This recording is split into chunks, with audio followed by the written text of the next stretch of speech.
Hi, this is Kevin Conroy, and you're listening to the Geekcast Radio Network. You are now on the inside of what I like to call the circle of trust. We are all connected in the great circle of life. You know something, Bert? What? I think you and I are going in circles. It feels like we're going in circles. The circle is now complete. When I left you, I was but the learner. Now I am the master. Because it's a circle. Yeah, we heard about the circle. Yes, we're familiar with shapes. Hey, this is Greg, and no Chuck. Yes, and this is Dan, and we are talking in a little smaller of a circle, brought to you by Geekcast Radio Network. Yes, we are Chuckless this week, but Greg and I are holding down the fort. And what we're actually going to be doing is, in the second half today, as it being a little bit over halfway through 2016, we're going to be talking about our favorite comic books of the year so far. But before we get to that, Greg, how's the week been going with you so far? It's been pretty good. A little sad that I'm missing out on San Diego Comic-Con this week, which when we're recording this, it just started last night on Wednesday night with the preview night, and it's been going on all day Thursday. I'm kind of sad I'm missing out on it. There's a whole bunch of Funko exclusive that I would love to get in on, but making it through. I still got New York City Comic-Con that I get to go to. And the two others that are a little bit smaller, but I'm raring to go for cons. They're coming up for me, and I just can't wait. How about you, Dan? What have you been up to? Not much. Really slow week for me. This is the time of year where my work gets kind of crazy, so my life gets dedicated to that mostly. But we talked about Pokemon Go last week, and yeah, I think I'm already over it. So I kind of stopped. Really? Yeah. That was a quick love affair, Dan. It was. I'm not completely done with it, but it's kind of annoying because I keep running out of the Pokemon balls, and there's not a place for me to refresh my balls. That's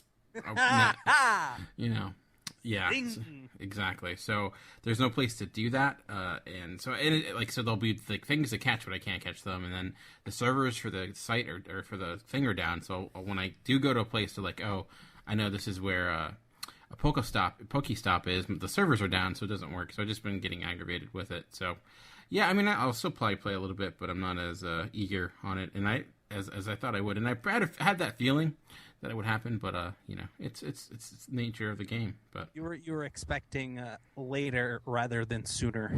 Exactly. Well, you never know. Maybe I'll catch up with it again if I go go sightseeing and there's a bunch of Pokestops to load up on my balls, and then.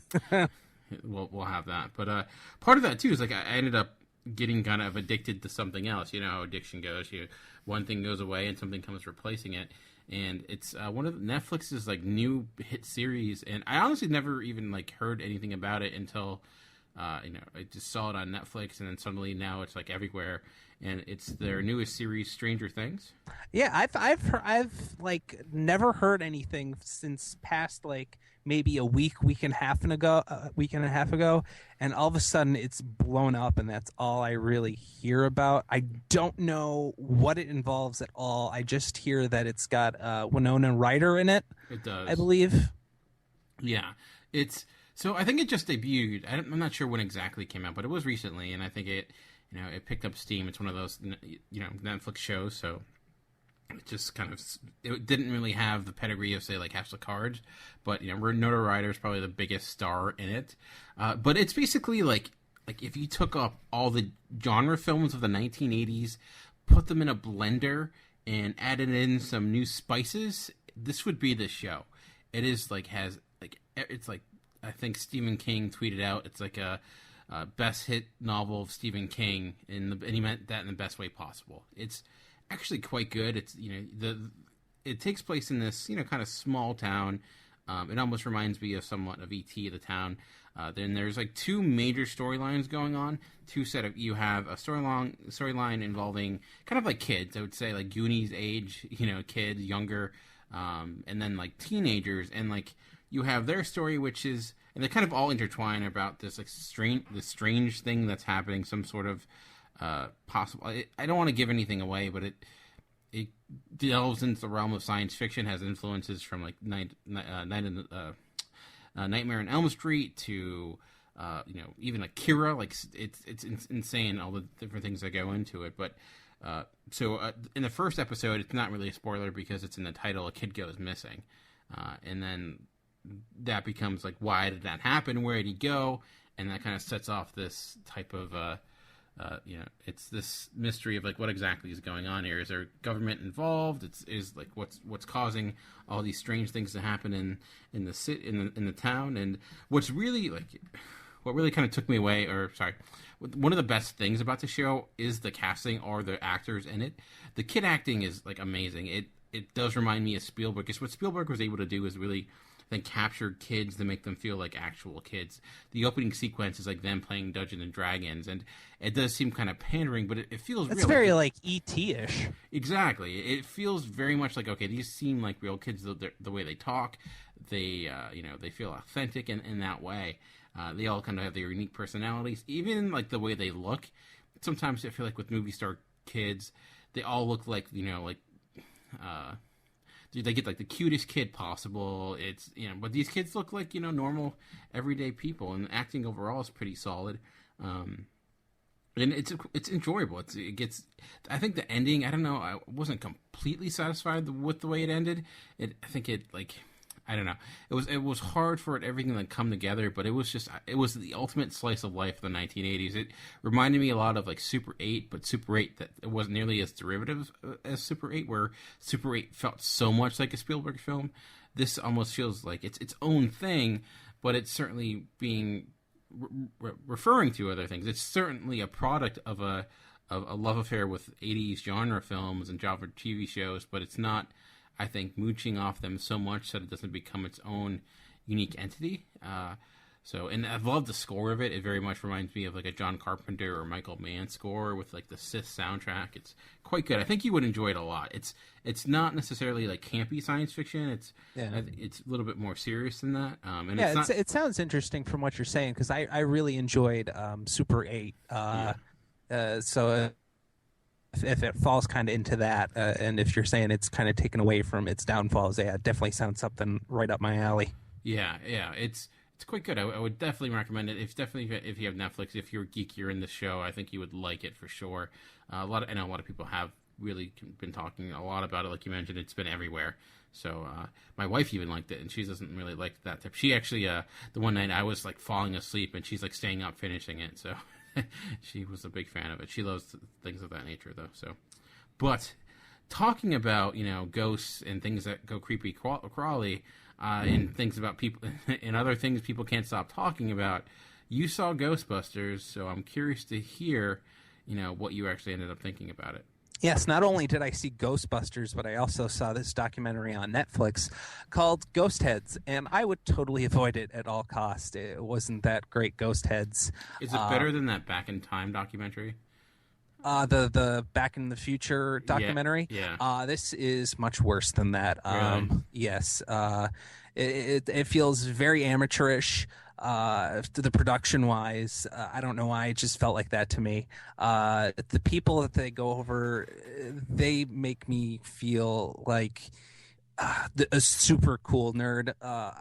It's just kind of agonizing to watch sometimes with the people that they have going on in here, which I guess I feel bad for saying, because it's kind of like judging other people's lives, not just, but it's agonizing to watch some parts with how nerdy some of these people are, and it's like, I kind of fit in the category with these people, and so I'm like, it was a bit of a train wreck to watch. It doesn't go over kind of like behind the scenes of the movies. It really just deals with the fans and different fans from different areas. Like you get Ghostbusters France, you get Ghostbusters New Jersey, and is it anything? Sorry, is anything like? Have you seen Trekkies at all? Have you seen that documentary? Trekkies was much better. I felt production wise, still agonizing to watch for the fans and seeing how nerdy they are. I felt like that was much better done than this. I don't know why, but it just felt Like it was done so much better, but it's still agonizing to watch nerdy people and know that I'm a part of the fan base and everything. So I guess that's why it's excruciating for me. But there's nothing really there to be like, oh, I'm so glad I watched that. It's just like, yep, okay, I watched a documentary. It doesn't really fill any parts of your soul with like glee or anything. It's just like, all right. I feel like all fandoms like have that like to the extreme person, like football fans with like the dude who goes shirtless at like 13 degrees outside with like it's just like, okay, let's step it down a bunch. But like there's the one guy, and they had like these weird cartoons in the middle of it of this, just the one guy. They didn't have it for anybody else. They just had a cartoon animated for this one guy, and he's got like this like brown splotch on his front teeth that kind of gross me out, but he can't help it. It's been there for his whole life, I guess. And they animated that into the cartoon, which I thought was just plain weird. There was like a bunch of weird touches like that. They don't even really talk to the creators that much. Like you got a little bit of Dan Aykroyd in there, and it's like he's just talking about the fans. It has nothing really to do about the movie. And it's just so from seeing at the end, they kind of show these dedicated fans of Ghostbusters. They kind of show the trailer and everything to them, and like this little sneak preview and everything. And they're like, "Oh, it's gonna so great and everything."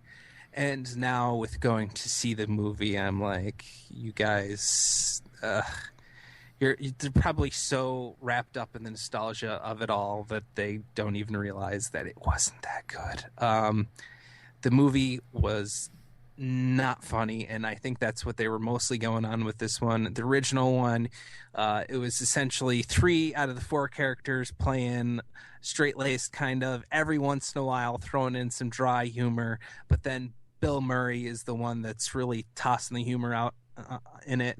But this one, they have like a whole bunch of SNL comedy people, and so I think this one was mostly a comedy genre, and I felt like it was a big swing and a miss.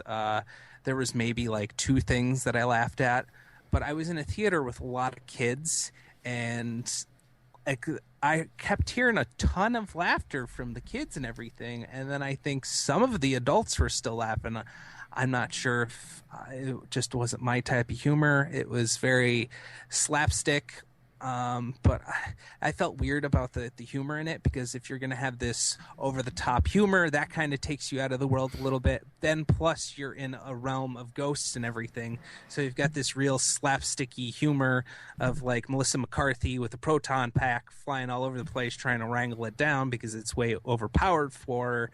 And then you've got ghosts going on. It's just really taking you out of kind of a real life world that you kind of need to sink into for a movie. And the characters themselves were a bit over the top. Like some of them need to be dialed back. I think Kristen Wiig needed to be dialed up just a little bit. Kate McKinnon was just going a little bit too eccentric with the role. Melissa McCarthy and I don't know the name of the girl that played Leslie Patty. Jones. Leslie Jones, thank you. But theirs was like way over the top, kind of screaming. They needed to be toned down a little bit. My brother was even saying, and I agree with him, you should throw Melissa McCarthy out, tone Leslie Jones down, but put somebody else in there that wasn't as high energy as Leslie Jones, because both the high energy from Melissa McCarthy and Leslie Jones with the screaming, shouting, the very physical humor, it was just too much. And I thought Leslie Jones was selling it much better than Melissa McCarthy. And Leslie Jones had one of the funniest lines in the film where I actually did laugh.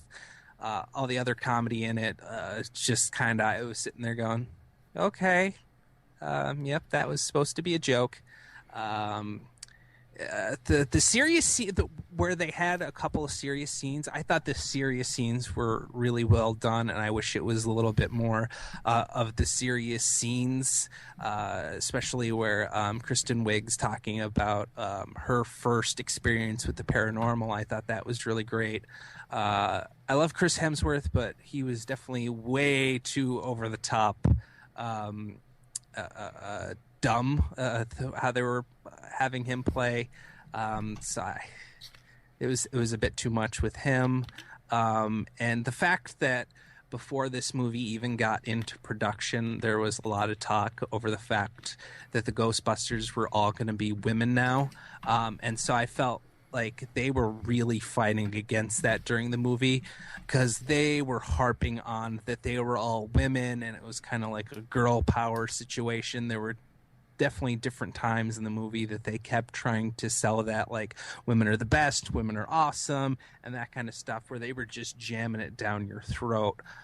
Which, okay, once or twice, okay, you could get away with that, but it was just a little over the top. And I feel like, not to get too deep on the subject, but I feel like that's done a little bit too much anymore, where it's so much feminism that it's making guys almost go to other side of almost being feminine, with how much the ego is getting knocked down. Like, I understand here and there, and not to get like political or anything like that, or too preachy, but especially with this movie, it felt like it was demoralizing for men to kind of watch. I know they were fighting back, but like once or twice, okay, we get it, and we can move on with the rest of the movie. But I felt like they were kept attacking that situation. Then I guess the question, like, then is it? I guess you don't necessarily like hear that plate with something like, you know, The Hangover very much, which is very much a bro movie, like Wolfpack type of thing. Like, wouldn't that just be the equivalent of doing the same thing? Well, no, because I think you've got your bro type movies like Hangover, but then you've also got your chick flicks too.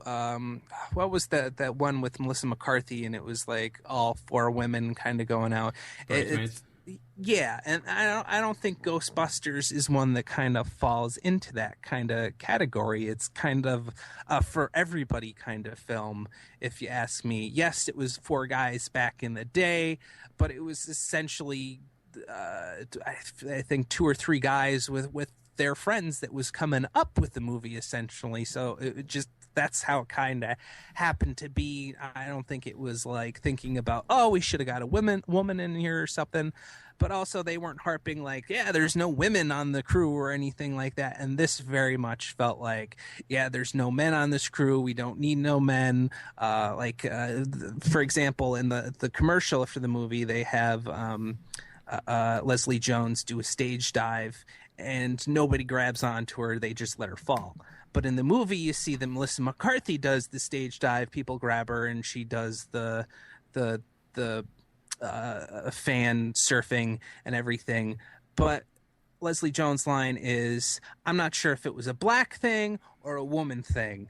And it's like, well, they just caught the other woman, Melissa McCarthy, so, like, why do you even need to make that statement? Like, okay, if you want to say the black thing, I guess, but and there were other points where they were definitely trying to sell it. And I'm running a blank in my head of other things. Like they shot the final baddie in the junk. And so there was a bunch of stuff like that, and it was just a bit too much over the top, where it became a blaring obvious thing for me, and I don't want to go too much onto that. Yeah, but I guess, I don't know. To me, I guess I feel like we as guys, we may have issues with that, but there's a lot of stuff that are done in guy movies, and the way women are portrayed, and the fact that there are very little. Like, you ever hear of the Bechdel test, which is like, basically, the task where it's like, are there two women on screen that are talking to one another and talking not regarding other men? And nearly like 90% of movies fail that. So I think it's okay if you have a movie that is one of the rare films that is a major blockbuster that's female centric, and they do kind of, maybe there's a balance you need to strike. But I don't have an issue if they. Yeah, I'd rather them strike a balance than go one way or the other. Like I could see like maybe we don't need the bro movies, but like I guess my response to that would be then why don't we get that complaint with the bro movies? It's like, well, why aren't they striking a balance? Sure, people can complain about that. I guess me being a guy, I guess I could allow it to go a little bit more, but especially with the fight at the beginning of this movie that they're. I'm saying this as someone who hasn't watched it, so I have no idea how it's portrayed. So I'm just trying to play devil's advocate. Yeah, and I don't have a problem one way or the other. Woman power, guy power, black power, white power, Asian power. I don't give a shit who you are. I just don't like being. Care Bear power. Yeah, exactly. I don't care if you're one way or the other. Well, I don't like racist people or anything like that kind of shit. But it's just I don't like being sold something way over the top. That always bugs me, and this was kind of being sold way over the top, yay feminism kind of situation. And that wasn't even the main part of the movie or anything. It was just like kind of brought up every once in a while, so it kind of bugged me. But whatever. I thought the villain was kind of cool. I thought the ghosts. I thought the ghosts when they did like Slimer, like the stilt guy, and the final the balloons, the Macy's Day balloons. I thought those were kind of cool.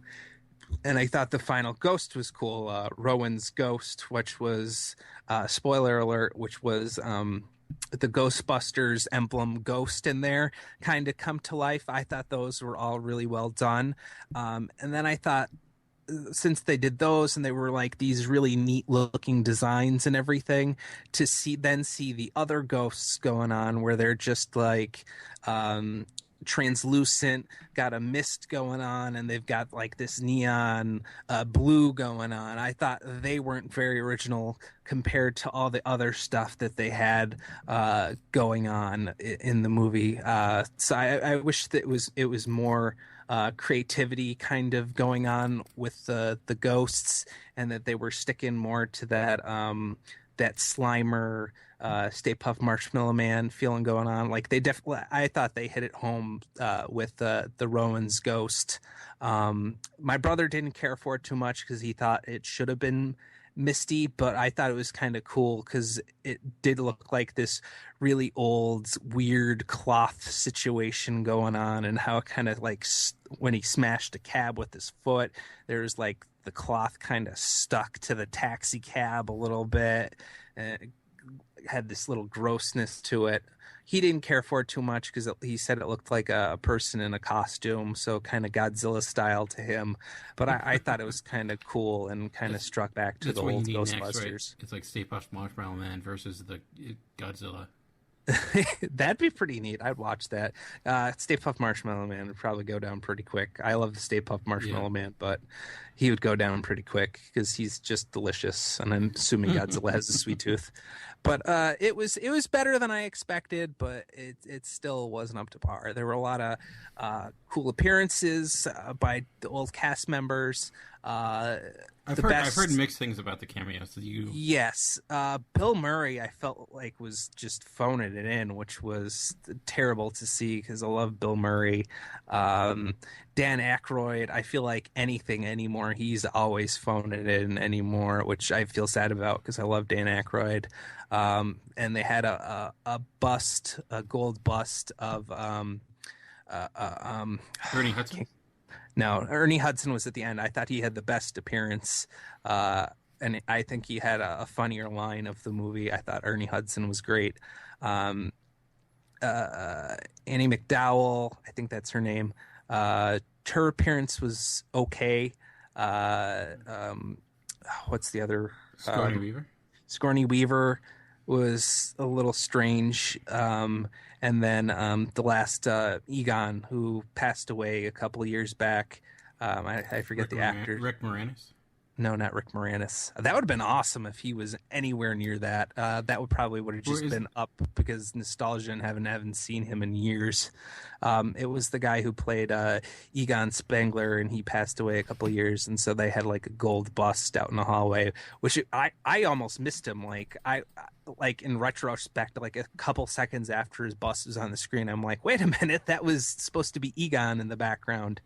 Harold Ramis, not Rick Moranis. Yeah, Harold Ramis. Yeah, Yes, sorry. The late great Harold Ramis. Rick Moranis isn't still living. He stopped acting because his wife got sick and passed away. Unfortunately, because that also sucks with her passing away, but also sucks that we don't get to see Rick Moranis anymore. There was something else I wanted to mention too, and it just passed through my mind in one quick second, and I forgot. So I know we talked about like how awful the new song was. Was it actually used in the movie, or was it just saved? There was a lot of the older songs, riffs on that, and then it was just like a quick, maybe 30 seconds use of that song. So it kind of passed by quick, and it was like, whew, that was good. We passed by that one real quick. All right. It was kind of like pulling off a Band-Aid real quick. Like, it hurts, and then it's gone. Okay, we're good. We could breathe a little bit. So, otherwise, it was okay. Like, I would have liked to seen more serious scenes. The jokes really didn't connect with any other jokes. They just kind of felt like little loosely based little skits kind of going on to add a little bit meat to the bones. It didn't feel like there was a lot of story written for it. It was just like, okay, here's the basis for a story, and then you ladies go out there and riff on this other stuff, and their riffing was terrible. Do you think it would have been better, like, with this being a reboot, or would you think it would have been better if they just did, like, a sequel series? And just... Oh, okay. That was the other thing I wanted to say. The weirdness of Dimension, like, it's definitely a reboot of the situation, but then they kept bringing back stuff from the old one, like Hook and Ladder, kind of referencing that, and so that kind of made it feel weird.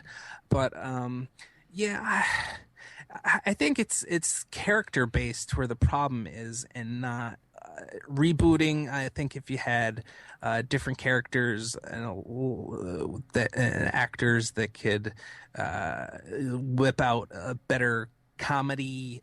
I'm saying like it's easy, and I've never done it, so I can't really. But I felt like it's more like they should have just had better comedians in there, somebody to throw in better jokes if they wanted to go that comedy route. I felt that would have made it better, and I wouldn't have cared if it was a reboot or a third movie sequel kind of situation. I think it was more that they needed the right bones in a story and the right actors, actresses, whoever, mixed race, mixed genders, whatever. I think they just needed the right people, and I don't think they really had the right people, the right portrayal of characters, the right tone and everything. So it was a lot of different stuff on. So I'd want to get that right before deciding whether it should be a reboot or a sequel. Yeah, I guess like. It's all. That's great comedy, sounding great characters. So if the characters aren't working, because the original, that was what made it great. Were the characters? The story itself isn't anything all that phenomenal. No. It's just it is what it is. But it's, a lot of it is great because the power of Bill Murray. So yes. So I think that's a big reason why. Yes, and then you had Harold Ramis was playing awesome. So straight and so scientist with a stick up his butt. That was great, and that you always have to have a great straight man with a great comedian to kind of make things work. And there was no really straight man in this movie. Yeah, that's a key, I think, too. I think probably what helped the original too is like those guys. They all they were. Friends for quite a while. They knew each other. I think they had except for Ernie Hudson. Winston again. Ernie Hudson. Who yeah, is great. I wish I could see Ernie Hudson in more things. He was like his small little part. He did great with that. I thought he was one of the greatest of the original cast coming back in to do something in here. He was great in Congo. He was great in a lot of other stuff. Yeah, I mean that's one of the big failures of the original. Like is the Winston character is kind of just given the short. He's just like given nothing to do, which I guess originally it was supposed to be Eddie Murphy, but he canceled last minute. So like. They ended up like rewriting a lot of that or reshooting it or whatever, but yeah, so I think that was helpful too, because I think Dan Aykroyd can be the wacky guy or he can be straight, like he has like a range there. Yeah, like he was great in Trading Places, and he was great when he was playing Ray Stantz in the Ghostbusters. But his cameo in this movie was kind of terrible because he was trying to do this weird character thing. I don't know. It was just bizarre. I could have done without him. And it wasn't Annie McDowell. It was I forget her name. I'm sorry. But her character, she had some weird situation going on too that was just bizarre. Yeah, interesting. I'll probably wait to see it till it hits, DVD or whatnot. On Netflix or something. That's more the way to go if you want to see it. Like I said before in other episodes, I felt obligated to go see it because I was a fan back in the day. I knew it was going to be terrible. It was slightly better than I thought it was going to be, but it was still pretty bad. Yeah. Well, it's getting mixed reviews for sure. It's like 70% in Rotten Tomatoes, and pretty much what I hear is like it's good. I mean, it's what I kind of figured with like a Paul Feige film because he did like I feel most of his movies they're fine. They're there. They are where they are, and they're not amazing. I mean, I really like Bridesmaids, but like Spy. That was the other movie I was trying to think of before is Bridesmaids. With our whole talk about gender. Yeah, like I really like Bridesmaids, but like Spy was okay. It was better than I expected, but it wasn't anything fantastic. The Heat was. Fine. And by the way, I find it very weird that he now has a Funko Pop. Like really? He's the first. Yeah, he's apparently the first director to have a Funko Pop figure. Really? I would think like Spielberg or like Hitchcock or something like that. Yeah. Yeah. So I find don't even it weird. like. I couldn't even pick him out of a crowd. Like if you gave me a picture of him, I wouldn't even know. Like why is there Well, they have him like. Yeah, it's a guy very finely dressed in this pinstripe suit with this purple dress shirt and this like umbrella situation going on. So it's weird. Yeah, it's very bizarre. All right. Well, anything else before we take a quick break? No.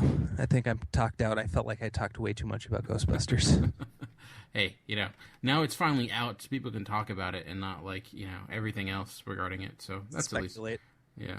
It's kind of funny, though, because there's all this, like, everything about it, like, all this, like, hubbub, and it ends up making, like, $40 million, which is, like, it's good, it's not great, and it's, like, it's just, like, this movie that ended up being, it's fine, and it was just all of that. It probably made its money back, I'm assuming. It will. It'll probably make enough for a sequel. I don't know.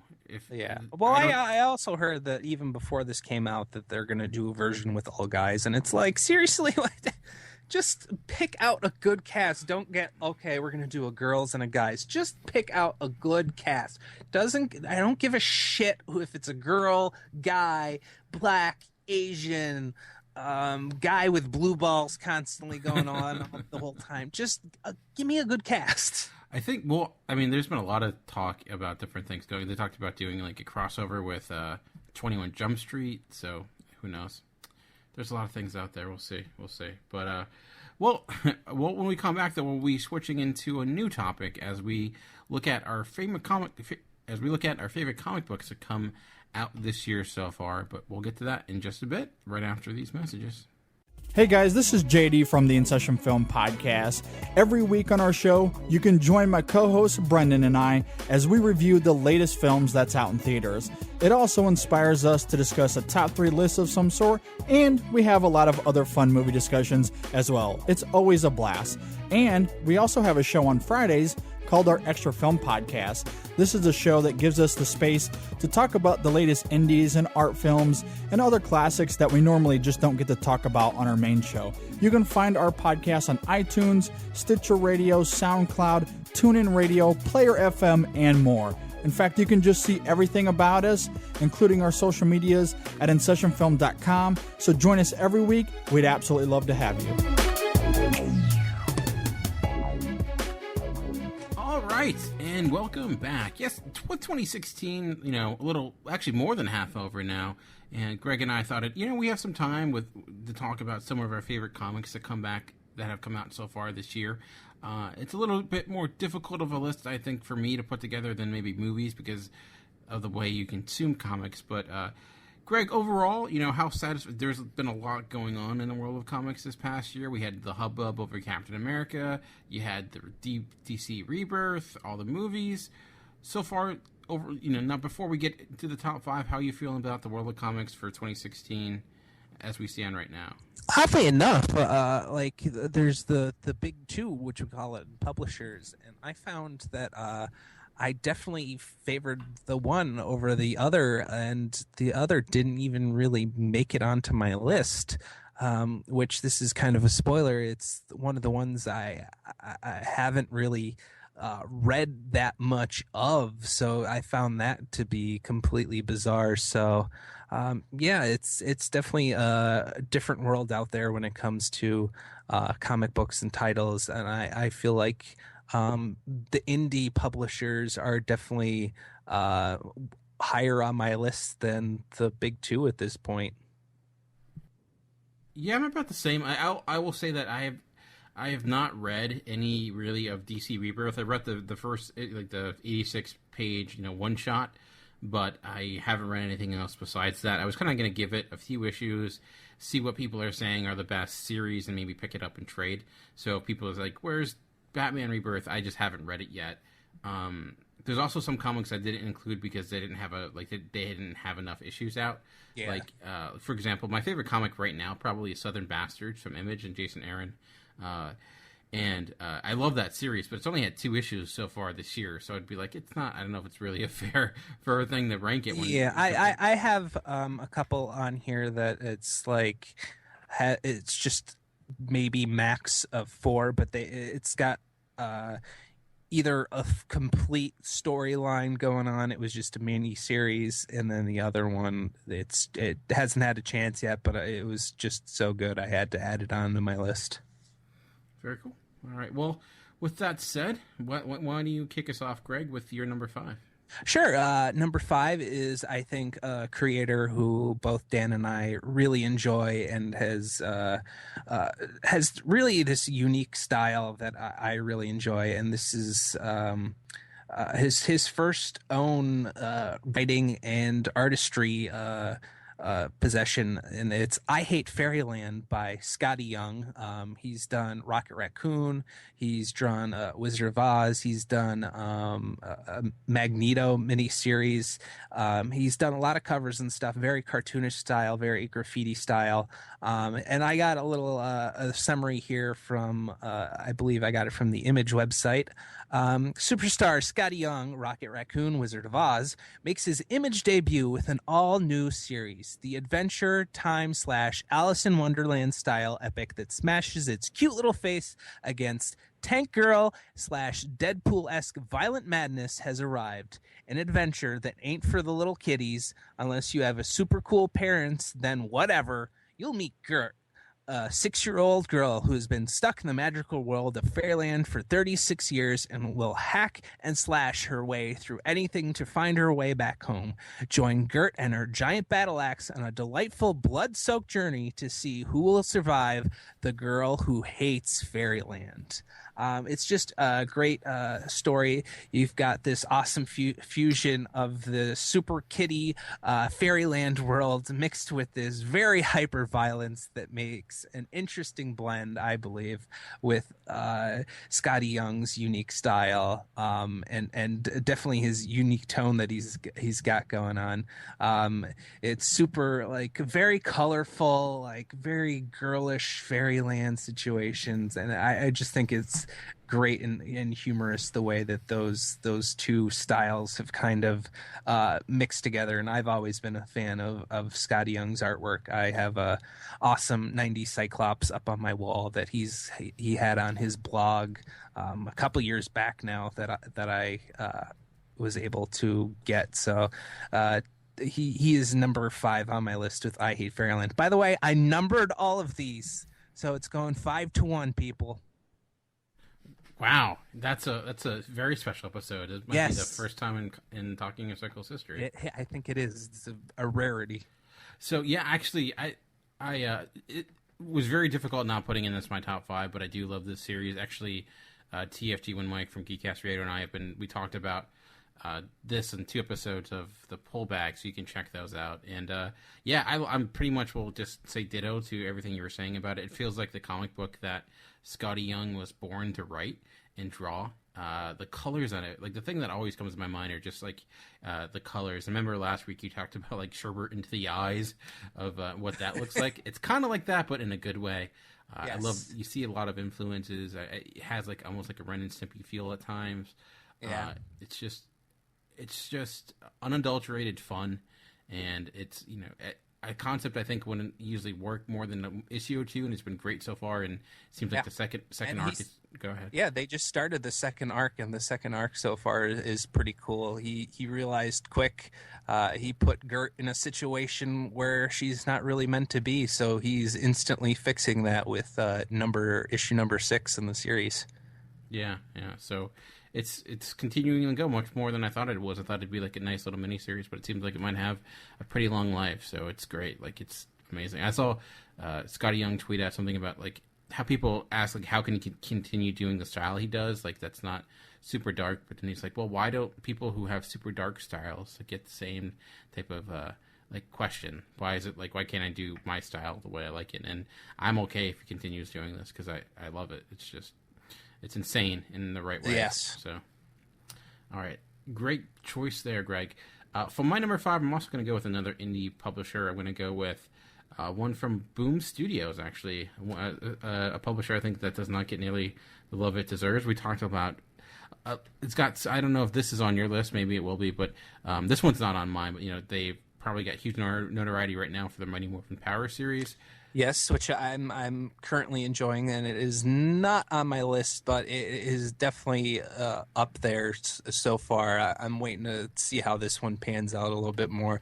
It's good, but doesn't have quite enough on its run and enough quality to it yet where I think it should be on a list like this. I agree. I think it's enjoyable, but it's not like, you know, it's a licensed property done pretty well, but I don't think I wouldn't go beyond that. But a series from them that I actually quite like a lot, and they have a lot of really great small noir miniseries. And one of my favorites, they had the Last Contract that came out this year that was about like an aging Clint Eastwood type of hitman.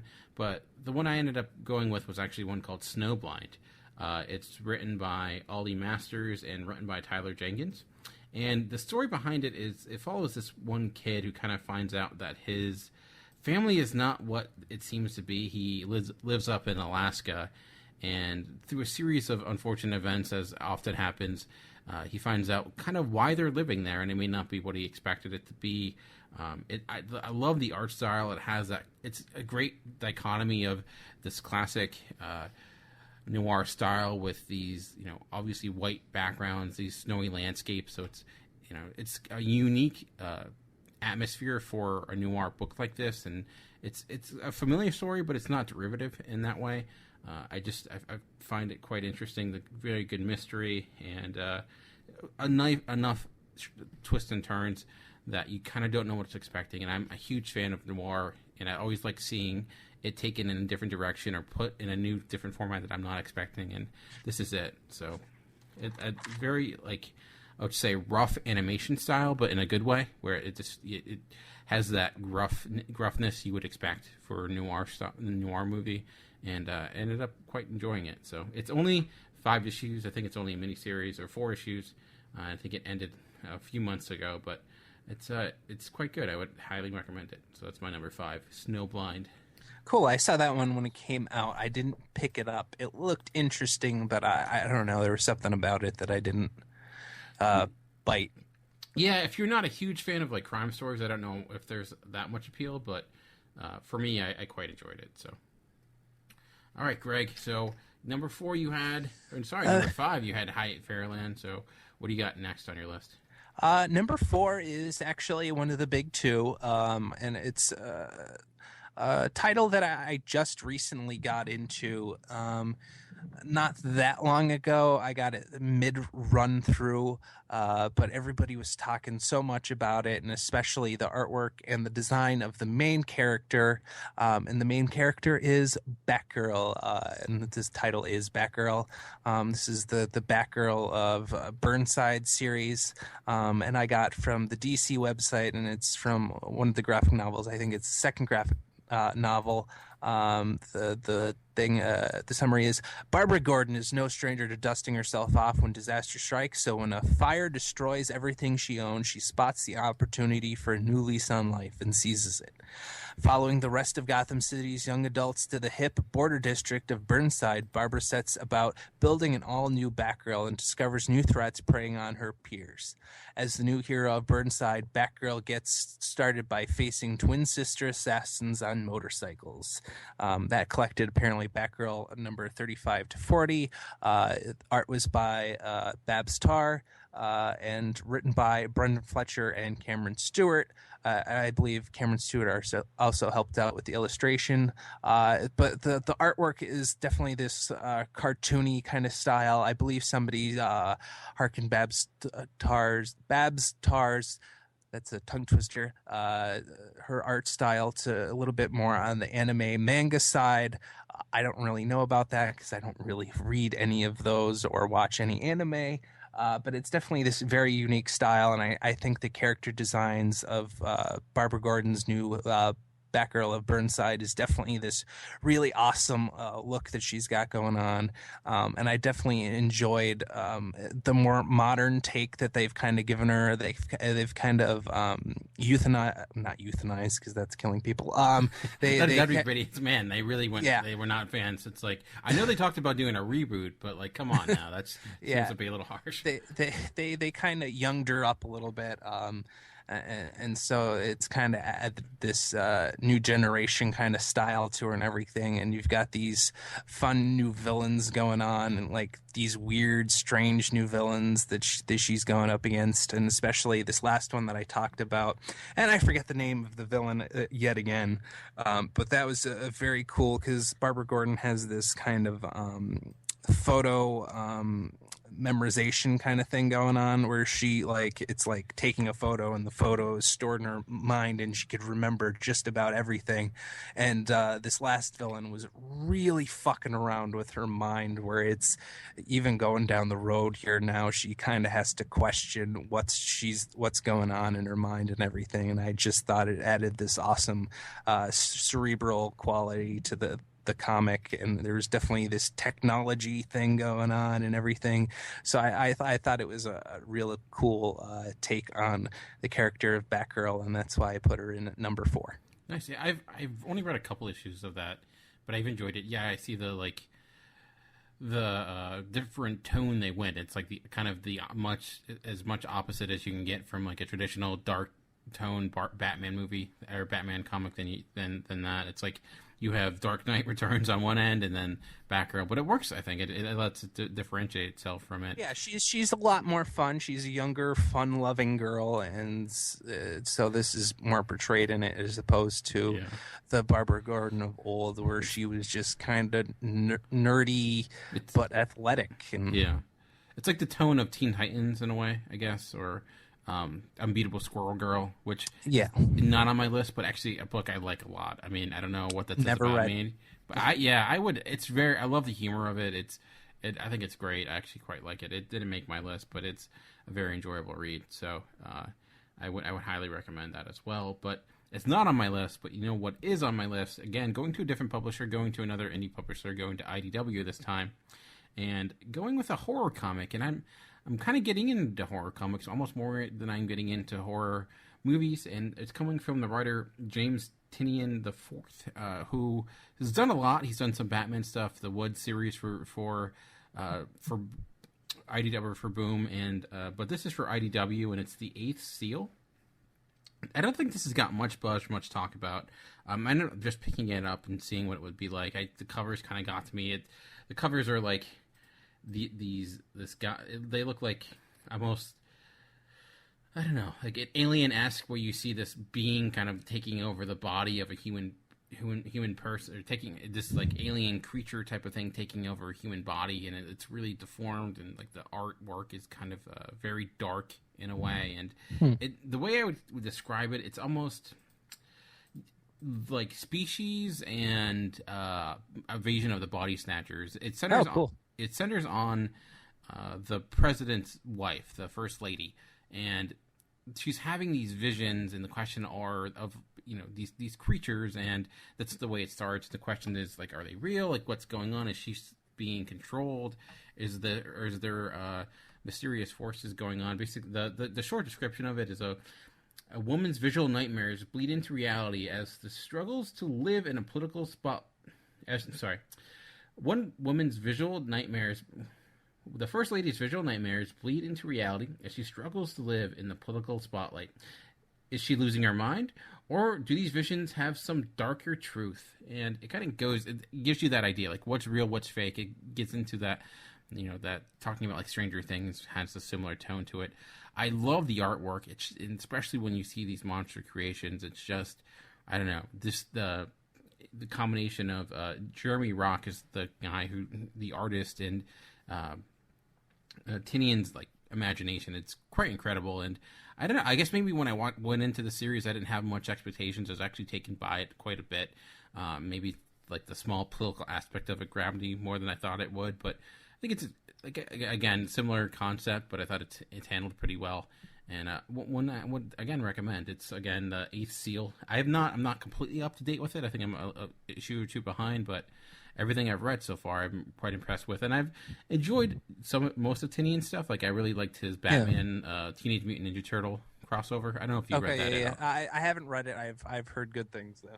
I've also read other things by him that have not come into mind, but I've definitely heard the name before.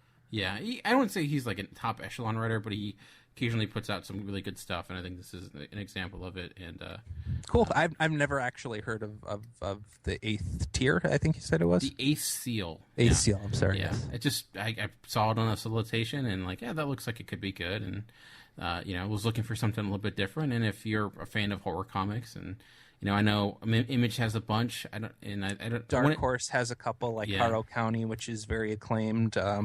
There's Witches by Scott Snyder, which was a really interesting take on witches. Yeah. Not sure that I really understood all of it, but that was an interesting thing too. They had another one called Negative Space, which I loved. It only had like 2 issues this year, which is why I didn't include that. But that was a great series too.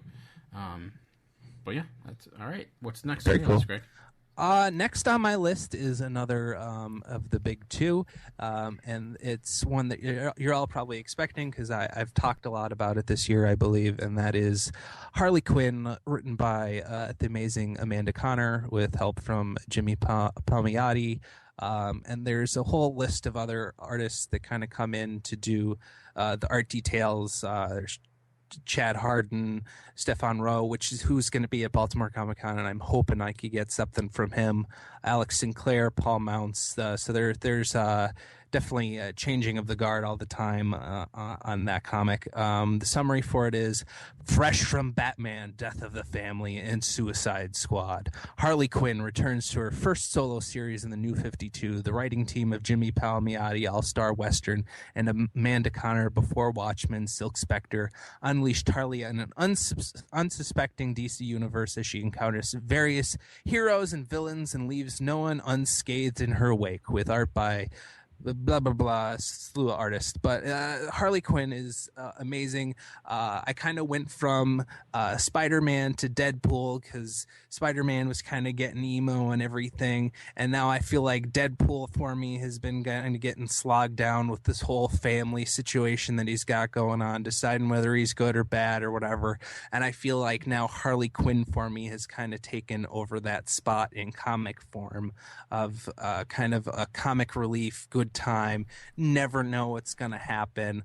But then Amanda Conner adds this whole bit of a little bit of sexuality into it with the sexiness of Harley Quinn character, but still being respectful of all the lady stuff. And I just think it's so crazy and unexpected of what's going to go on.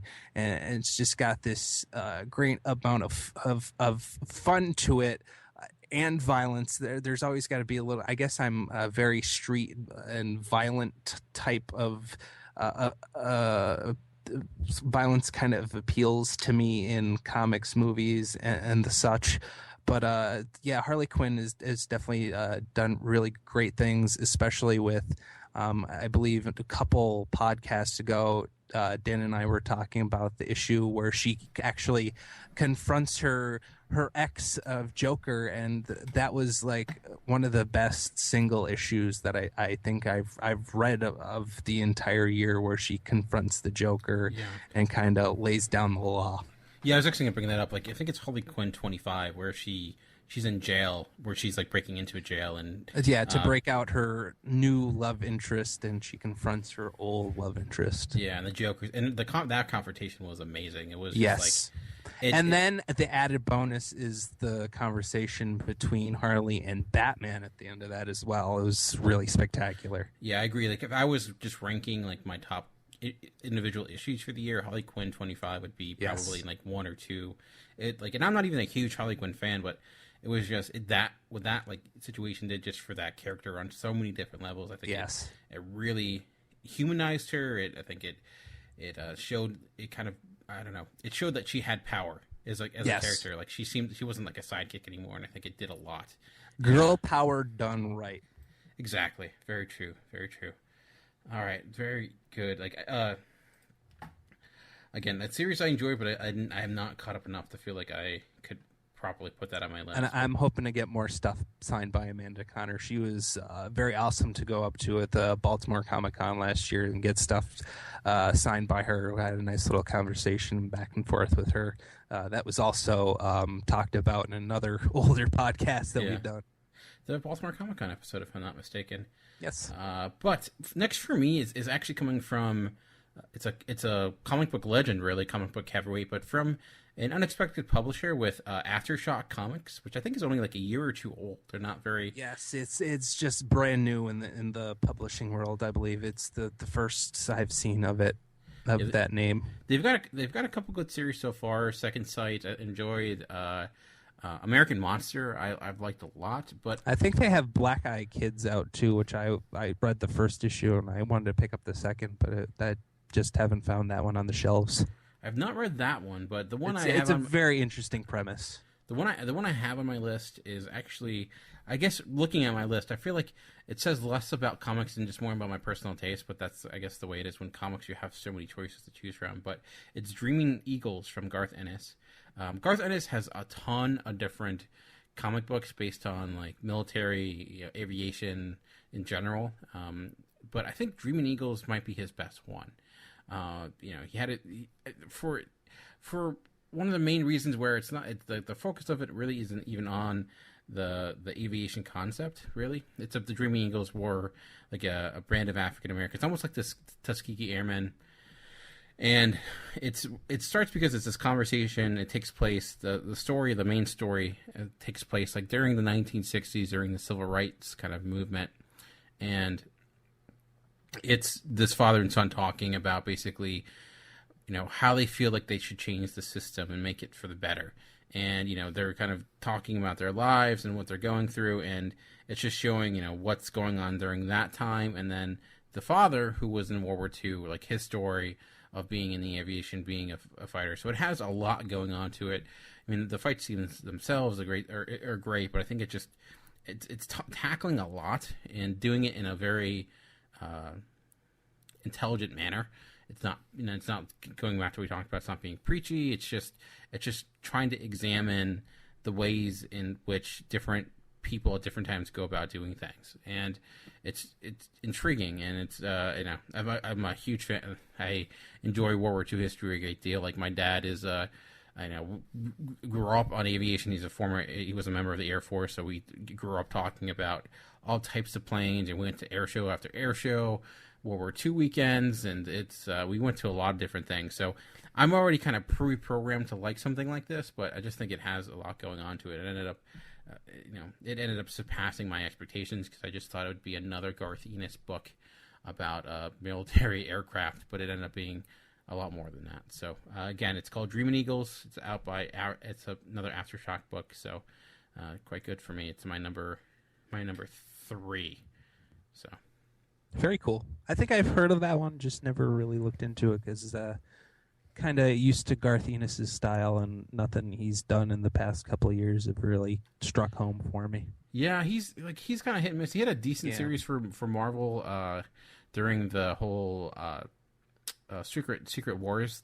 Forget what he had going on. Yeah, the last thing he had for me was Crossed, and that was a very violent type of thing, and that kind of gone off the rails and been hit or miss. Yeah. So very cool. All right, we're already at number 2. So what's number 2 for you? Number 2 is once again we're back to Image. It's Image and DC on my list. Dan seems to be a lot more spread out between publishers, but I have number 2 on my list. It's one of my favorites. It was only a mini series. I'm hoping they come back with another little mini series on it soon. And it's from Eric Powell, Eisner Award-winning creator of The Goon, and Tim Weish, a guy who used to be a bricklayer. Comes Big Man Plans, a brutal crime drama with a shocking mystery at its heart. Even the most marginalized in society can exact revenge if they don't care how they do it. Big Man Plans, it was just something I kind of took a chance on because I've read a couple of stuff of The Goon by Eric Powell, and his artwork is phenomenal. I think it's very caricature, but it also has this weird shading going on that he does to the characters, which adds a lot of depth and kind of adds to the realism of the characters. And I just loved the main character of the story and his fight against kind of adversity of being the smallest guy, getting picked on, and then just coming back and kicking a lot of ass and doing a lot of things that you would never expect from a character like this. The artwork is definitely the thing that brings it home for me. And then the story is just this phenomenal thing going on. It doesn't lay back at all. It comes at you with a baseball bat with barbed wire wrapped around it straight to your forehead. It doesn't pull any punches.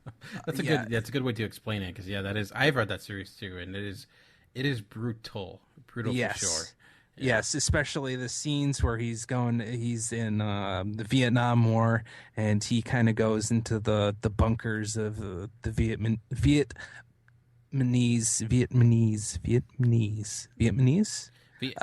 bunkers, Viet Cong soldiers' bunkers, the little kind of hole in the ground, and he goes in and he just kicks ass.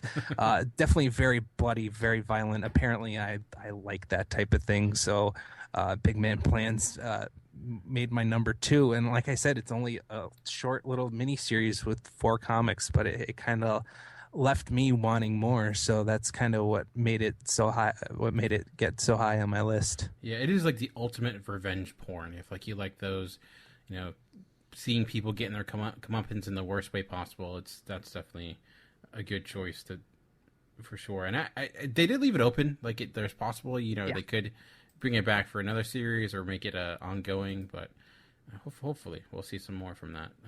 Very cool. Again, I would recommend that as well. I enjoyed that quite a bit. Next for me is also coming from Image, and this is a book that I ended up reading because of you, Greg, because you sent me awesome a text of it, and I'm like, you're like, this looks cool. I'm like, you know what, Greg, you're right, that does look cool. And I read it and I loved it, and it's my number 2 for the year so far, and it's The Fix. Coming from Image, written by Nick Spencer, who is a guy, I just love his style of comedy when it comes to writing. He also does Ant-Man, which I love. It's just, I don't know, it's hard to describe it. Yeah, it's a very hard to describe a comedy, but it's definitely way funnier than the Ghostbusters movie. He hits it home, and I guess I'll just throw in that actually The Fix is my number one for the year. Nice. Yes. So I guess I'll throw in here with you, Dan, but number one is The Fix for me. Yeah, and for those that don't know, I'll go with the description too. It's a story of crooked cops, scheming mobsters, and corrupt politicians that run things, and sex toy. Wait, sorry. And the sex toy that can bring them all down. Yes. Oh, and a hero is a drug-sniffling dog. And the hero is a drug-sniffling beagle named Pretzels. Bad people do bad things to each other in this frenetic, outrageous, sometimes off-putting new caper. If you like classic crimes like Criminal and 100 Bullets, we apologize in advance for letting you down.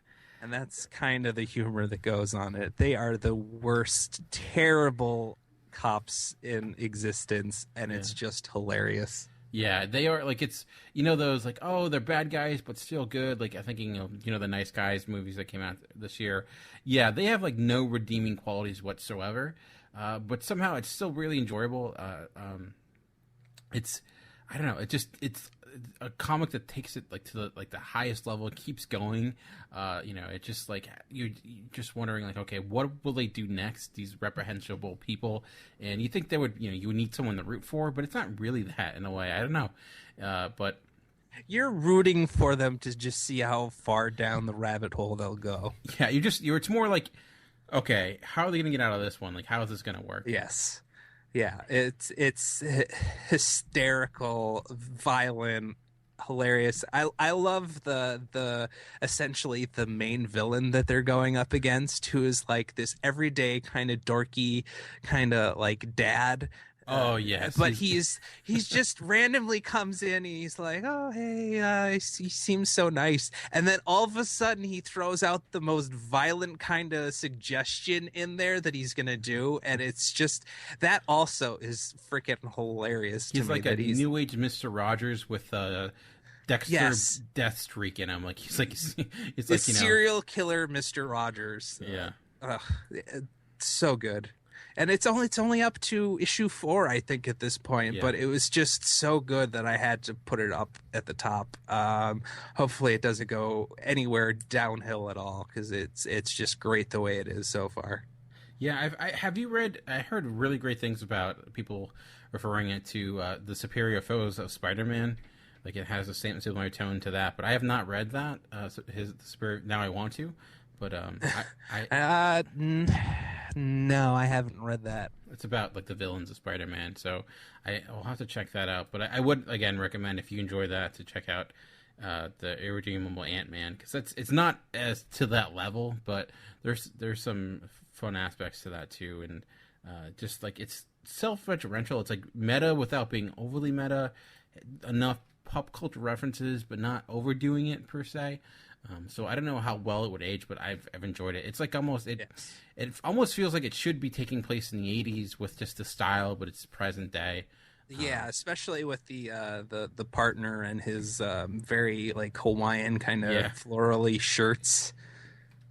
Yeah. But it's great. I highly recommend people go out and check out that comic. I seriously sent it to Dan, not knowing a thing, just knowing that he kind of likes noir kind of detective comics. Yeah. And this seemed like it was noir, but it's really not. But it was detective comic, and I'm so glad I sent it to you, because I was like, I'll check it out too, and just sent you without even reading it. And I'm glad you would enjoy it and that I enjoy it.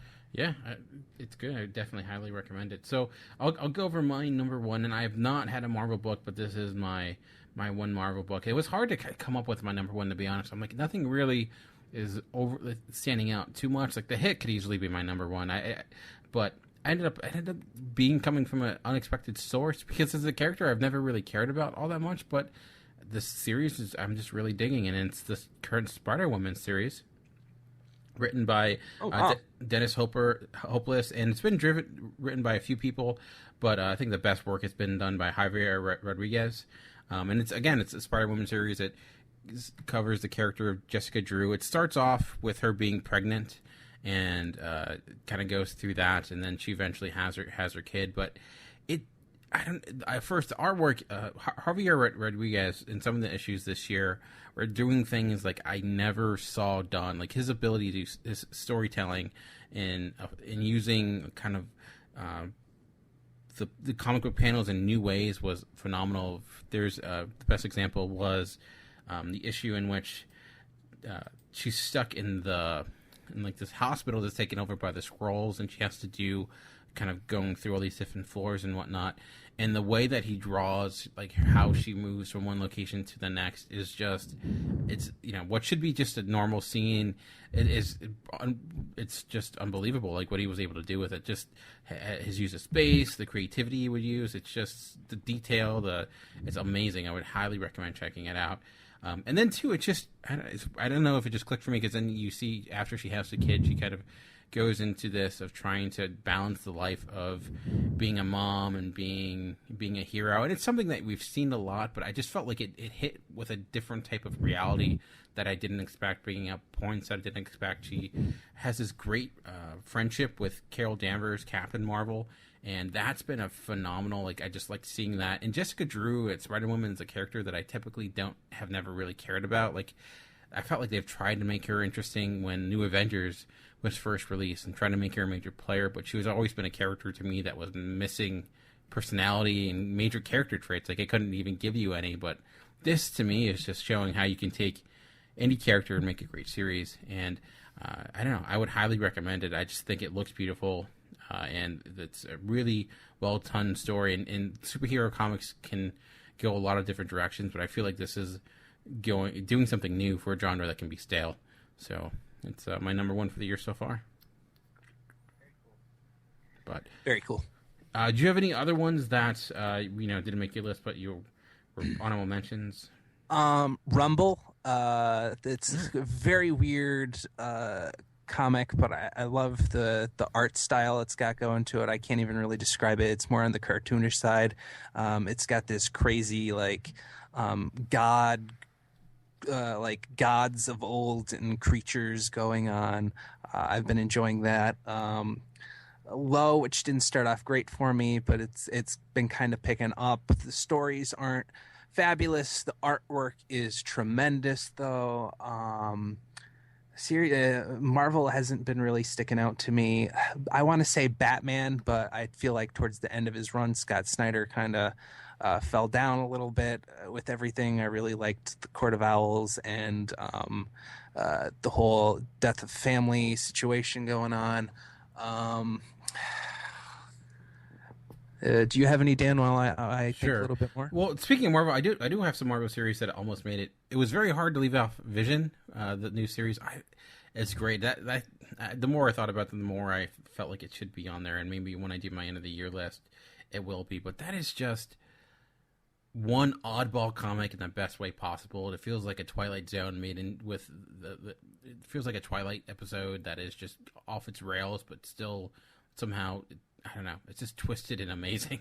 Like, it's the fact that Tom King was able to do what he was doing with that series is still boggles my mind, but I ended up loving it quite a deal. Power Man and Iron Fist, which is just a real fun series. I've seen that one. I've never picked it up, though. The covers look really cool. Very throwbackish, it's very cartoonish in a good way. I got Squirrel Girl, like I mentioned, Howard the Duck, all new Wolverine. I've enjoyed. Yeah, that's been pretty good. Also, I know you weren't a huge fan of it, but I still really love Old Man Logan. I've enjoyed it. It started off really good. I feel like it's been petering out lately. But yeah, Old Man Logan would have been on there if it didn't start to peter out a little bit, I felt like. Yeah, I am 3 issues behind with that, so that might be why I have a higher feeling of it. Are you still on his revenge list spree? Yes, yeah. Okay, yeah, it kind of fell down a little bit after that for me.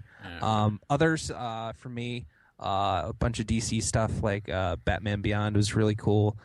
Bernard Chang had this really cool art style for the Batman Beyond suit, and it's not what's his name in it, Terry McGinnis. It is actually Red Robin from this timeline. Definitely a cool kind of what if scenario of like this weird different timeline dimension kind of stuff going on. It was very cool. Black Canary had an awesome art style, very punk rock feel to it, with Black Canary going around with their band. I don't know. I felt the story fell a little bit short to make it on the list. I'm still trying to think of stuff from Marvel. Marvel, I felt like just kind of sat at average for me. I really liked this whole the Kingpin comic that came out recently, but there's only been the first issue of that. Yeah. Have you read the new Daredevil? I've enjoyed that a lot. I've enjoyed. Daredevil has never really been a top character for me. Yeah. I've read a couple when Mark Waid kind of was starting up with it, and I thought that was really good. I got that for cheap at the Baltimore Con last year. I thought that was really good. I haven't picked up any single issues of that or anything. Yeah, I've been mostly reading X-Men, and Thunderbolts is kind of interesting so far, but it's not really hitting home for me quite yet. I'm still giving it chances. Yeah, there's nothing like just spectacular stand-outy from Marvel at this point with their comics for me. I've been mostly going to Image and to DC, so I've been kind of switching sides. I feel bad for it, but yeah, I mean, I think there's like I didn't mention it, but like Doctor Strange, I think has also been really good for me, and the Mighty Thor, anything really Jason Aaron, even anything like Jason Aaron, really, he has, like I mentioned, Southern Bastards, and also this series, The Goddamned, which is like a pre-apocalyptic. It like takes place in biblical times. I just feel dirty reading it. It's just like grimy, and it's good. It's like I said, like it's a setting you don't use very often, which is why I've enjoyed it a lot. And Jason Aaron's style, which I don't know, he might be like my favorite writer going today. With his vast amount of great comics he has out right now, but also that should be mentioned is anything by Brian K. Vaughan. He didn't really make the list for me for anything. Saga's been out for a while now. I think we all know that we love that one. Haven't really read any of the single issues. I've been collecting the graphic novels, and I'm a bit behind on it. That's why it really didn't make my list. Been keeping up on Paper Girls. I don't think it's quite as successful or interesting as Saga, but still really great to read. I will. So anything by Brian K. Vaughan is really great. It just, there was some other stuff on there that was really hitting that spot for me. Yeah. Same thing with me with Saga. Like I feel like I could probably put that at number one every year, but similar, I'm not caught up with that. I also did include Deadly Class, which is a series I love, but I've been moving to trade with that, and East of West. Which is that series is amazing. It's just that needs to be a TV series like now, like or a cartoon or something. It just feels like it. Again, Jonathan Hickman, another great one. Like his, I call him. I feel like he's the Christopher Nolan of comic books. Like he makes these epics that are like, like something like Secret Wars, but are so still thematically rich. Like he can take something that could be a blockbuster, but make it into something that actually is relatively meaningful. So. Yeah, there's a lot probably that I'm also missing that I should be talking about, but there's a lot. I think that overall, there's always a lot of great comics. I love seeing that. With more digital comics, and we're getting more. Image is pushing out title after title. Yeah, every week I feel like they have a new, really great number one. So, and I haven't talked about Valiant at all, but Valiant's been killing it. They have a new series, their new like summer event going on, and Bloodshot Reborn, which has been great. I would, if you're not enjoying Wolverine, it's kind of a good go-to between Wolverine and the Punisher. So, but yeah, so I don't know. Anything else before we? And then you've also been on Archie comics lately. Yeah, Archie's been really good. I'm behind. I haven't really caught up with any this year. I've been kind of binging on that. Like I let them collect and then usually read a good 5 or 6 in a row or so. So. All right. Anything else before we bring this episode to a close? No. I think we're for the two of us, we put out a lot of content there. Yeah. Yeah. So, all right. So, we'll be back. So, but yeah, that'll be it for this week. We'll be interested in hearing what you have to say. What for your comic readers out there, what have you enjoyed so far this year? Is there anything we should have mentioned and didn't? You can let us know in a number of different ways. The best way to go is to go to geekcastradio.com, comment on the episode post. We're on Facebook and Twitter. Just search Talking in Circles, GCRN. Greg, you're also on Twitter. What is your Twitter name? I am at the Create Forge, and Chuck is at Heroic Age Chuck. Why don't you go friend him and ask him what his favorite comics are and find out what interested him. Yeah, definitely. And we'll see. Maybe we'll get his take on it when he comes back next week. He's on special assignment this week, so he's on a special mission. No one knows. I don't know. But anyways, all right.